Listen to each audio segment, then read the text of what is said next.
America's intelligence chiefs have warned of a dizzying array of security threats the United States faces across the globe. Among the conclusions unveiled at a Senate hearing Tuesday, that North Korea is unlikely to completely give up all its nuclear stockpiles, and Iran is technically in compliance with the 2015 JCPOA nuclear deal. Both points contradicting key tenets of President Donald Trump's foreign policy. VOA's Michael Bowman reports. America's intelligence chief painted a sobering picture of security challenges spanning the globe, calling it a toxic mix. The scale and scope of the various threats facing the United States and our immediate interest worldwide is likely to further intensify this year. It is increasingly a challenge to prioritize which threats are of greatest importance. Topping the list are China and Russia. China's actions reflect a long-term strategy to achieve global superiority. The Kremlin is stepping up its campaign to divide Western political and security institutions and undermine the post-World War II international order.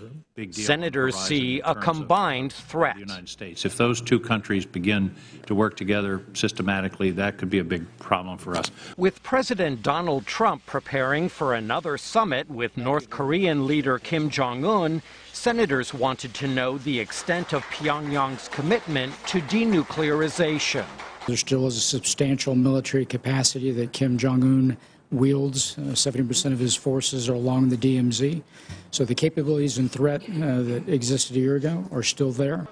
As for Iran's compliance with the international nuclear accord that President Trump called defective and withdrew from, technically they're in compliance, but we do see them debating amongst themselves as they fail to realize the economic benefits they hope for from the deal. CIA Director Haspel went on to paint a complicated picture of the Islamic State in Syria, where President Trump has announced a withdrawal of U.S. forces.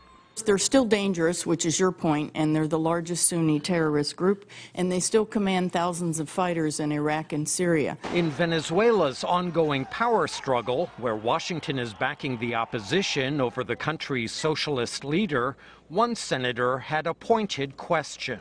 Is it not in the national interest of the United States of America that the Maduro regime fall and be replaced by a democratic and more responsible government? It's a very fluid situation that I think